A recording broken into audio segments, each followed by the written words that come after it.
वन्दे गुरुन् पदद्वन्द्वम्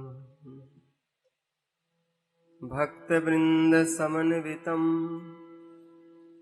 श्रीचैतन्यप्रभुं वन्दे नित्यानन्दसहोदितम् श्रीनन्दनन्दनं वन्दे राधिका चरणद्वयम् गोपीजनसमायुक्तं वृन्दावनमनोहरम् नवजलधरवर्णं चम्पकोद्भासिकर्णं विकसन्नलीननास्यं विस्फुरन्मन्दहास्यम् कनकरुचिदुकूलं चारुबरहावचूलं कमपि निखिलसारं नौमि गोपीकुमारम् नारायणं नमस्कृत्य नरं चैव नरोत्तमम् देवीं सरस्वतीं व्यासं ततो जयमुदीरये। श्रीकृष्ण चैतन्य प्रभु नित्यानंद श्री अद्वैत गदाधर श्रीवासादि गौर भक्त वृंद। हरे कृष्ण कृष्ण कृष्ण हरे हरे, हरे राम राम राम हरे हरे। सर्वाग्रे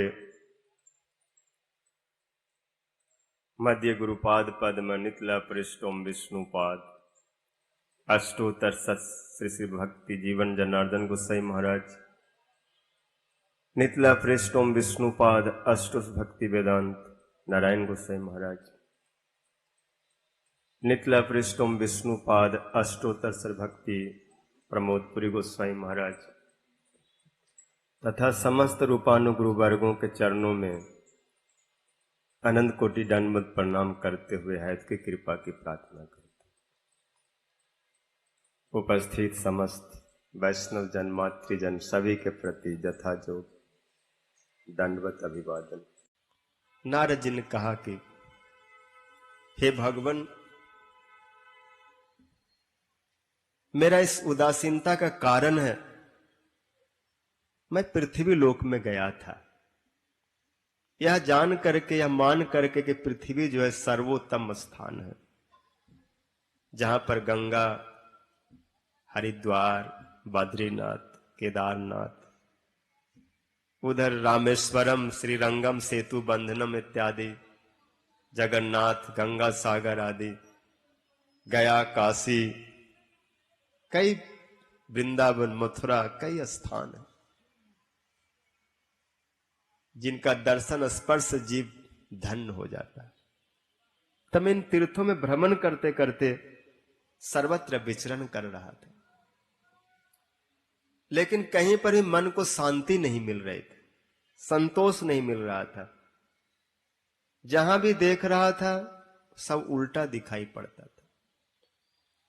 तीर्थों में गया, देखा न तो सत्य है, न दया है, न दान है, सब अपने पेट भरने में लगे हुए। जैसे शुकर और कुकर जैसे भी पेट भर ले, सब कपट करते हैं, एक दूसरे को ठगते हैं, धोखा देते हैं। उदरम भरिनो जीवा बाराका कुटभासी में। मुझे लगा मैं कहां चला आया, इसलिए एक शांति में स्थान को ढूंढते हुए वृंदावन में चला गया। और हे मुनीश्वर, जब हम वृंदावन में गया तो वहां एक आश्चर्य हमने देखा। जहां आज भी भगवान की लीलाएं होती हैं, आज भी वही जमुना, वही राधा गोविंद, वही कुंज, वह सब स्थान जिसके लिए मीरा जी ने भी भजन में कहा, आली मोहे लागे वृंदावन में को। घर घर तुलसी ठाकुर पूजा, दर्शन गोविंद जी को। निर्मल नीर बहत जमुना को, भोजन दूध दही को। ऐसे वृंदावन में जब आया तो वहां देखा कि एक वाला जो 16 वर्ष अवस्था वाली है, उनके संग में सैकड़ों देवियां विराज रही है। कोई चमर कर रही है, कोई पंखे झल रही है, कोई पैर संवाहन करे, पाद संवाहन, तरह तरह की सेवा कर रही है। लेकिन वो देवी बहुत उदास है, खीन है, दसों दिशाओं में देखती है कोई आए और मेरी रक्षा करे, मेरा दुख दूर करे। उनके बगल में 2 वृद्ध व्यक्ति पड़े हुए हैं जो बिल्कुल हल्की हल्की सांस ले रहे हैं, बाल सफेद है, शरीर में कोई बल नहीं है। नारद जी ने कहा, मैंने दूर से देखा और कौतुक हुआ तो थोड़ा सा सिर उठा करके देखा, फिर ठीक से दिखाई नहीं पड़ा था, कुछ पास में चला गया। और जब पास में गया तो देवी खड़ी हो गई मेरे को देख करके और पुकार के कहने लगी, भो वो साधो क्षणम तिष्ठ मत चिंतामपि नाशय, दर्शनम तब लोकस्य सर्वथा आगहरम पाय। हे साधो, हे साधो, क्षणम तिष्ठ, क्षणम तिष्ठ। साधुओं का तो एक क्षण रुक जाना भी बहुत है। तुल्यम लभे नापि न स्वर्गम न पुनर्भव। आप सबके दुख दूर करते हैं, सबके भ्रम को दूर करते हैं, सबको आप कल्याण करते हैं, तो मेरा भी कल्याण करिए, मेरी भी चिंता दूर करिए। साधु का माने होता है जो दूसरे को काम को साधे बना दे, जो खुद सदा हो और दूसरे को साध दे, वो साधु है। जिसका आचार व्यवहार विचार सुंदर हो और दूसरों के लिए जब सुंदर करे, कल्याण करे, वो चाहे कोई भी हो, कैसा भी हो, किसी भी आश्रम का हो, साधु ही है जो आत्म कल्याण कर दे। इसलिए मेरी चिंता भी दूर करिए। आपके दर्शन ही जीवों का आग दूर करता है। गंगा आदि नदियों में तो स्नान के बाद शुद्धि होती है, लेकिन साधुओं को तो देखने मात्र से, उनके चरण धूलि मिल जाए, उनका थोड़ा सा संग मिल जाए, उनसे 2 बातें कहने सुनने को मिल जाए, फिर क्या कहना। नारद जी ने कहा कि मैंने पूछा, देवी आप कौन, एक कौन, आपका दुख का कारण। उस समय देवी ने कहा कि मेरा नाम भक्ति है और 2 मेरे पुत्र हैं जिनका नाम ज्ञान और वैराग्य है। बाकी देवियां जो है, कोई गंगा है, कोई जमुना है, कोई सरस्वती, सिंधु, कावेरी, गोदावरी, नर्मदा आदि हैं, सब मेरी सेवा कर रहे, लेकिन अपने पुत्रों के दुख से मैं दुखी रहती। जब से कलयुग ने अपना प्रभाव दिखाया, सारे सार, सारे सत्व समाप्त हो गए, जीवों में बहुत विकृति आ गई, और तब से हमारे पुत्र ज्ञान वैराग ऐसे हो गए। नारद जी ने कहा, बात तो सही, दारुण कलयुग है, और यहां पर ज्ञान वैराग को कौन लेना चाहता है। सब अपने भोग में, अपने भ्रम में पड़े हुए हैं, और जब ज्ञान और वैराग का शुद्ध रूप से आचरण न हो तो उपेक्षित होने के कारण ये बिल्कुल जर्जर हो गए हैं। भक्ति ने कहा कि मैं कभी बहुत स्वस्थ थी, जब मेरा जन्म द्राविड़ में हुआ तो उसमें मैं इतना सुंदर रूप से विकास को प्राप्त हुआ। उत्पन्न द्रविड़े सा हम कर्नाटक में आके खूब बढ़ी, महाराष्ट्र में कहीं कहीं हमको सम्मान और आदर मिला, लेकिन गुजरात में आते आते लोग हमको अंग भंग कर दिए, दुर्बल कर दिए, वृद्धा बना दिए। और वहां से जब मैं वृंदावन को आई तो वृंदावनम पुनः प्राप्त नवी नैव स्वरूपिणी, धन्यम वृंदावनम तेना भक्ति नृत्यति जत्र। भक्ति ने कहा कि महाराज परीक्षित बड़े धर्मात्मा थे, फिर उन्होंने कलयुग को क्यों रहने दिया? नारद जी बोले, कलयुग में सारे दोष हैं, लेकिन एक बड़ा गुण है, और बड़ा गुण है कि जद फलम नास्ति तपसा न जोगे न समाधि न तद फलम लभते सम्यक कलौ केशव कीर्तना। कलयुग में केवल हरिनाम कीर्तन से जोग ज्ञान और दूसरे साधना से जो प्राप्त नहीं होता, उससे भी अधिक हरिनाम से प्राप्त हो जाता। यह कलयुग का विशेष गुण को देख करके राजा ने इसे मारा नहीं। सारे दोष है, कलेर दोष निधे राजन हेको अस्ति महान गुण कृतना देव कृष्ण से मुक्त संगम परम ब्रजे। सुखदेव जी कहेंगे, राजन कलयुग का बहुत दोष है, दोष ही दोष है, ये दोषों का ही खजाना है, लेकिन इसमें एक महान गुण है, और एक गुण के कारण सबसे ऊपर है। कृत युग त्रेता द्वापर पूजा मख और जोग, जो गति होई कली हरि नाम ते पावही लोग। जो सतयुग आदि में बड़े बड़े तपस्या से, त्रेता में बड़े बड़े यज्ञों के द्वारा, द्वापर में पूजा आदि के द्वारा जो प्राप्त होता है, कलयुग में केवल हरिनाम से प्राप्त हो जाता है। हे देवी, आप चिंता न करें, खेद भी न करें, भगवान के चरणों का स्मरण करें, उनसे दुख दूर होगा। और ज्ञान वैराग को भी चेतना देने के लिए, बल प्रदान करने के लिए नारद जी ने बहुत पाठ किया। वेद वेदांत का बार बार, गीता का तो सैकड़ों बार पाठ किया, गीता पाठ मुहुर मुहुर, लेकिन ज्ञान वैराग में शक्ति नहीं आई। थोड़ा सा गीता पाठ से उठने की चेष्टा तो की है, लेकिन फिर वहीं वहीं पड़ गए। ये बात नारद जी ने चारों कुमारों से कहा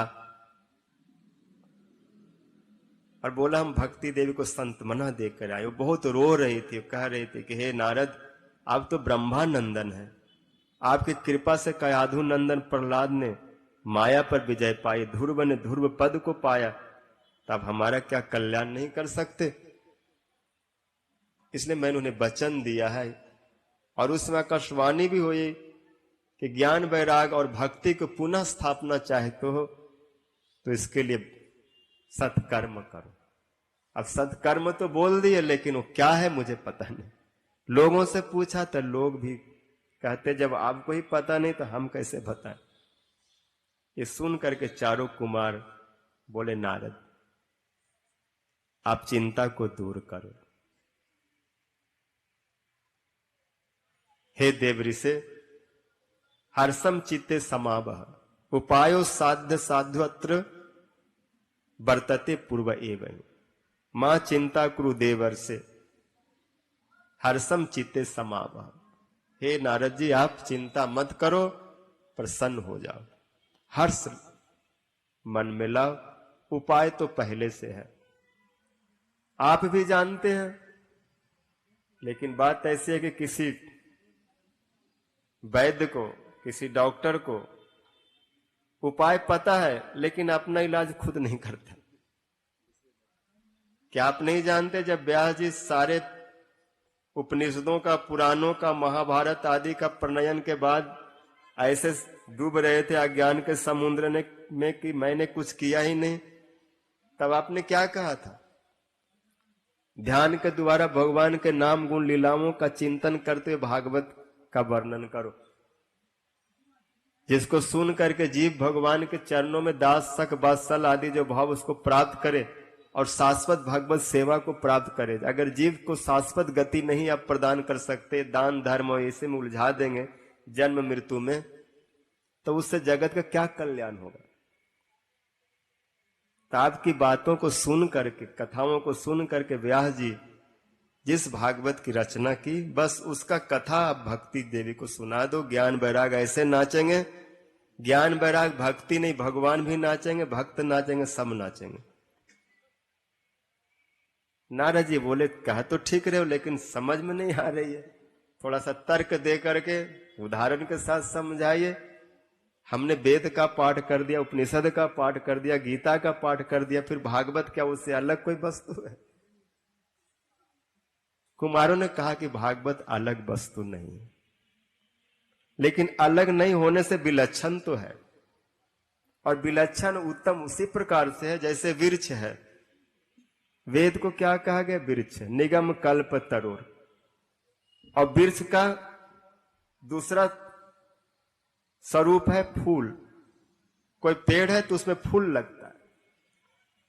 तो वेद तो कहलाए वृक्ष और फूल कहलाया उपनिषद, और भागवत क्या है? फल है, वेद का ही स्वरूप। वृक्ष में ही फूल होता है, वृक्ष में ही फल होता है। लेकिन अगर तीनों में तुलना किया जाए तो वृक्ष से फूल अधिक आकर्षक होता है और फूल से फल में अधिक रस होता है। ऐसे भागवत की उत्तमता है वहीं से, आया वहीं से, लेकिन अति उत्तमा तत्व भाति पृथक भूता फलाकृति। इसलिए भागवत है वेद रूपी वृक्ष का पका हुआ फल, जिसमें केवल रस ही रस है। शुद्ध संबंध का जहां पर विचार हुआ है, शुद्ध सेवा का जहां पर विचार हुआ है, वृक्ष में वो विचार स्पष्ट नहीं होता। बहुत कर्मकांड मंत्र के द्वारा वो ढक गया। उपनिषदों में कुछ कुछ फूल जैसा सुगंध तो आता है, लेकिन वहां पर इतना स्पष्ट नहीं है जितना भागवत में कपिल देव और सारे प्रसंगों में संबंध का विवेचना हुआ। कि जो लोग भगवान को अपना पुत्र, अपना सखा, अपना प्रियतम, अपना प्रभु मान के भजन करते हैं, उनको काल भी कुछ नहीं कर सकता। वो सबसे पार करके भगवान के धाम में चले जाते। इतना स्पष्ट संबंध के बारे में कहीं पर नहीं मिलता। न मत परा कहर्चिन शांत रूपे न छंती में अनिमिषो हेति लेट जैसाम अहम प्रिय आत्मा सुतश्च सखा गुरो सुहृदम दैवम इष्टम।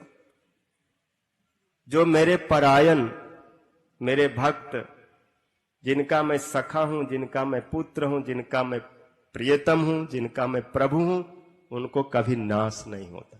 इस संबंध के बल पर वो मुझको प्राप्त कर लेते। इसलिए भागवत की उत्तमता है। भागवत में जो विषय और साध्य का जो निर्णय हुआ है स्पष्ट है, जहां पर जीव कभी भ्रमित नहीं हो सकता। पढ़ने के साथ वो समझ लेगा कि जीव को क्या करना है। इसलिए भागवत की उत्तमता है। इसकी कथा होगी तो भक्ति नाचेगी, ज्ञान नाचेगा, वैराग नाचेगा, सब खुश हो जाएंगे। भगवान भी ऐसे भक्तों के बीच में झूमते हैं। भागवत का प्रमाण है रासलीला। फिर क्या था? नारद जी बोले और कुछ नहीं सुनना, बस गुरु के वाक्य में विश्वास आपने कह दिया, बस अब इसी को मैं मान के चलूंगा। हाँ, भागवत वैसे उत्तम है जैसे गन्ने का निकला हुआ रस जब मिश्री का रूप धारण करता है तो उसकी उत्तमता गुड़ आदि से अधिक होता है। अथवा दूध में घी है लेकिन तब आस्वादनीय नहीं होता जब तक वो दूध से बाहर न आ जाए। ठीक भागवत उसी प्रकार से उत्तम है। चारों कुमारों के उपदेशानुसार नारद जी आए हरिद्वार पे, और वहां पर आनंद नामक घाट पर सप्ताह का आयोजन हुआ।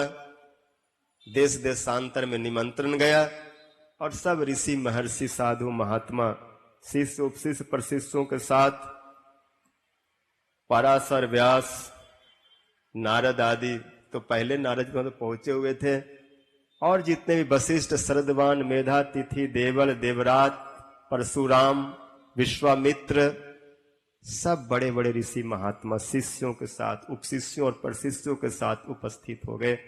सारे वेद वेदांत उपनिषद तीर्थ वन सरोवर नदी पर्वत सब मूर्तिमान होकर के वहां पहुंच गए।